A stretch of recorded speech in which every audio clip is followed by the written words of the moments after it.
Good morning, ladies and gentlemen. So it's actually a pretty good morning. It's summertime. I don't need that thing.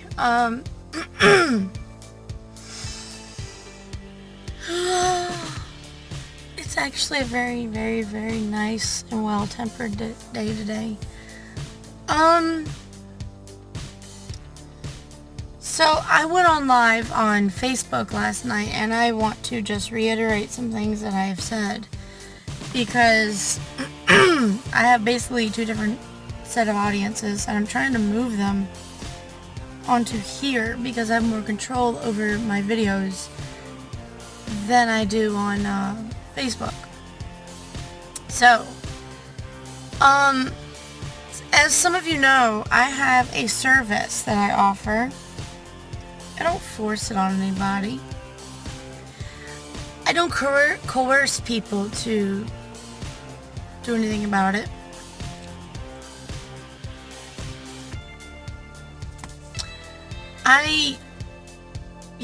So a lot of you know that I am a psychometrist. That's somebody who has the ability of reading a person, place, or object, reading the past, present, and future of all that I just listed. Now, granted, a lot of folks are set in their ways. A lot of religions don't recognize me as a human being at all, or people like us that are sensitive. They deem us evil, they deem us horrible, and they deem us like a scourge of the world. Those of you that don't know what a scourge of the world is, like a bane, a disgusting cretin, as you will. In fact, I've been called just that. Okay. Christianity is not the oldest religion. In fact, the oldest religion recognizes people like us.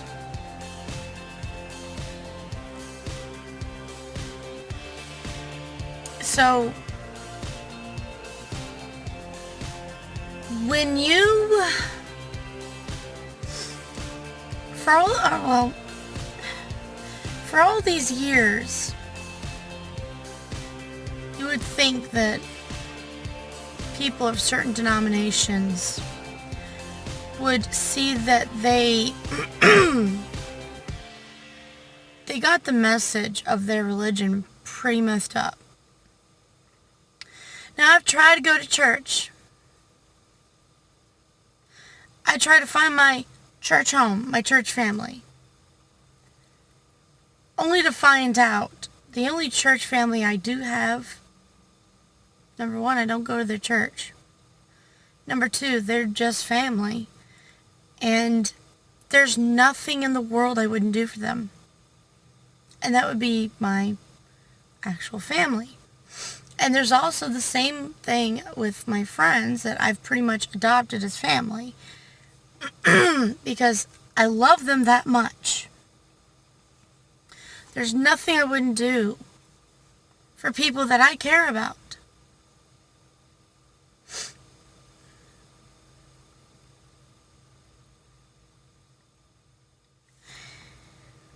What gets me is something like Christianity.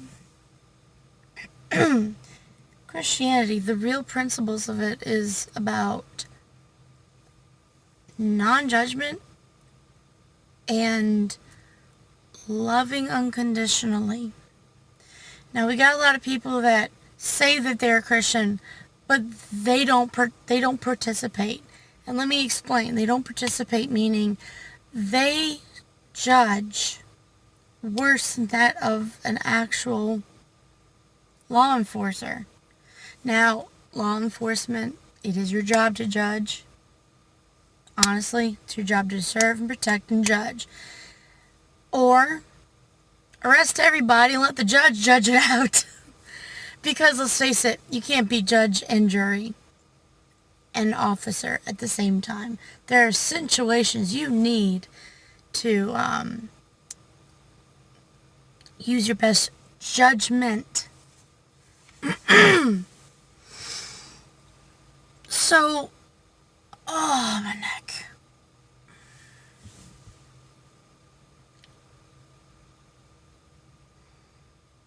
So,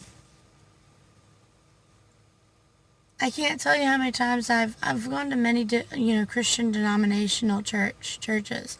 I've been to Seventh-day Adventist. I've been to a Jehovah's Witness, Episcopalian, a Lutheran, Evangelical, Baptist, Southern Baptist. Yes, there is a difference. Trust me. Episcopalian. What else? Methodist. And usually as soon as I, try to get comfortable and be myself, because I don't want to hide anything. I don't want to hide who I am, how I feel. If you're supposed to build a relationship with anybody, you're not supposed to hide anything. Whenever people started judging somebody or gossiping somebody, and it happens everywhere, but when it's a church, I'm a lot more harsh when it comes to this, because Christianity is supposed to not judge. The only one that's supposed to judge you is God himself. So when I realize somebody that I hold a high standard to judges and gossips, I pretty much said, remind them, hey, isn't your religion not supposed to do that? Do you know not to? Do you know how to not do that? Thing is, if you judge other people, you also judge yourself. If you love with stipulation and can't bring yourself to love somebody that's different, how can you love yourself? You need to love yourself. Jesus himself had a known womanizer, a con artist, a thief, and a prostitute as friends. He broke bread with those people. Thing is, people from bad beginnings, they either A, may have a reason why they feel like they have to do it, or B, they need to be shown the light. Now, a lot of these people that like to sit and judge people like me, I don't see them out here doing the footwork. Now, yeah, they do. They hand out pamphlets and they hand out Bibles and they share the the good word, but little do they ever go to places like a motel and deliver food to someone who is trying to get clean. Someone who is having a bad trip on a drug, get them food and bring it to them. I've done it on more than one occasion. Bring them clean clothes. Park their car, walk to a homeless person and say, hey, what do you have and what do you need to help get you through to be a little more comfortable as per what you're going through right now? I don't have a lot, but I can get you something, or food, or maybe some medicine if you need it. Do you need allergy meds? Do you need cough drops? What do you need? What will help you? Or I can buy you a cart to help carry your things a little easier. I've done that on more than one occasion.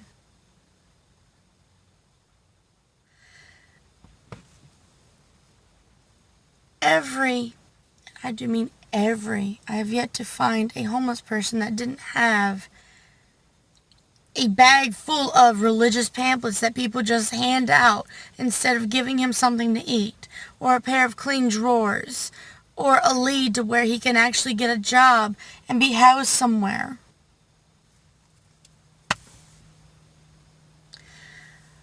I understand miracles do happen, but let's be pretty honest here. You can't put some salt and pepper on the Bible and eat it. Now, I'm not trying to diss people that are Christian. I am saying that a lot of Christians have lost their way, and they treat the entire religion and church as some sort of fan club. Oh, do you dress up every Sunday? Do you have, do you, are you able to tithe? Well, you can't just pass the plate and not put anything in there.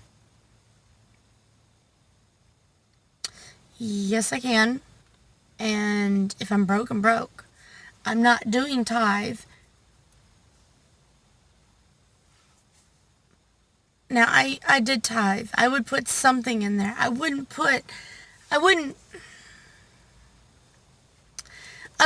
half my paycheck like some people do. Like, they put $40 to $50 in there. And I'm just like, wow, that really makes me feel like shit. I only got like $1 to put in here. Or I got a handful of change to put in here. That's it.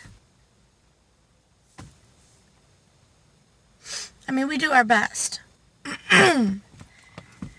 But bottom line is, I've had people report my business page and tell me I'm going to hell. Number one, that's God's job, not yours. When did God retire and hire you to be the judge, jury, and executioner, huh? I mean, where does St. Peter go? Are you a substitute? He's the one at the gate that's supposed to be telling you where you need to go. Yeah. But I'm going to be very honest. No matter how much you judge people, the only one you're really hurting is yourself. When you openly judge somebody and tell them that they're going to hell, they're rotten, they're terrible, and you hope that they die, or you hope that our children die off so there won't be another one of us. What's another one? Oh, you hope I get raped. You hope I get shot in the head and put out of everyone's misery. Yes, I've had Christians tell me these things. Like, I hope God strikes you down, dead, and there's nothing left for your family to bury. Well, God bless you too. Holy moly. I'm going to be very honest with you. I am not, if what I do is evil, then what are you doing? Are you coming out here actually physically helping people? Are you giving people peace of mind? Because what I do, I don't hurt anybody. I don't judge anyone. You talk to dead people. I talk to people that are earthbound and they can't move on because for whatever reason. And as for people who want me to contact their dead loved one, I give them that last moment they need to let go and move on and heal. I give them that last chance of saying goodbye to them. What do? I go around and I take I take people's bad juju, bad luck, and I cast it away. For the records, Reiki, a form of Reiki. I take people's feeling lost and helpless, and I tell them, hey, let's get you out of the situation, and this is what's going on. This is the situation you're in. Here are your options. I am a reader. I give people a peace of mind. I give people peace. I help them, and I do it in the name of our Creator, the same person, same being you worship every Sunday, every Saturday, or every Wednesday, or whatever day you do it on.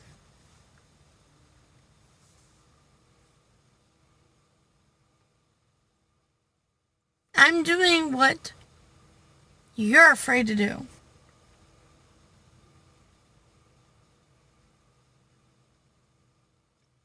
I help people. I'm not hurting anyone. Guaranteed. And I don't know how I do it. I'm told I heal people. I don't know how to do it, but I do it.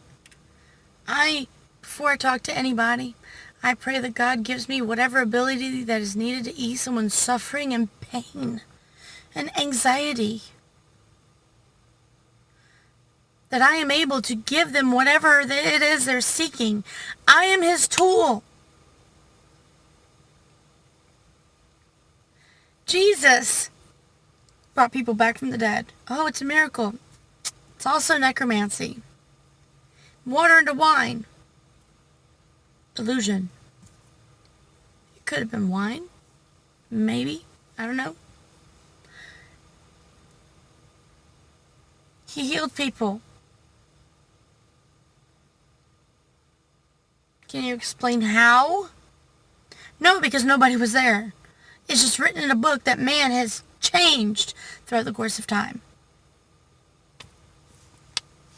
Now, I'm not saying that I'm some all-powerful, all-knowing being. I'm saying that I do whatever it is I'm guided to, and if you say that is evil, then you're saying that God Himself is evil. And it's in the Bible where, use your gifts. I have a gift, I use it.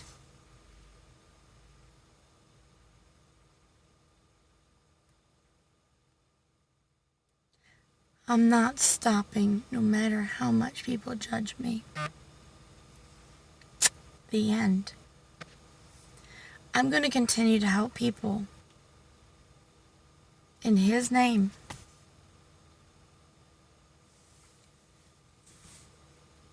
And if you do hurt me, come after me, I'm still going to do it. Too much pain and suffering is here in this world. Something has to be done. Why not you do something about it? Go out there and help people instead of sit there behind a screen and judge people. Aren't you tired of that? Does it make you feel good? No, it doesn't. It gives you a rush. That feel good is not a good thing. It's a rush. It's called hatefulness and evil. Look in yourself before you cast stone. That's all I have time for, ladies and gentlemen. Food for thought, okay? Think about it. Really think about it. Love and light to you all.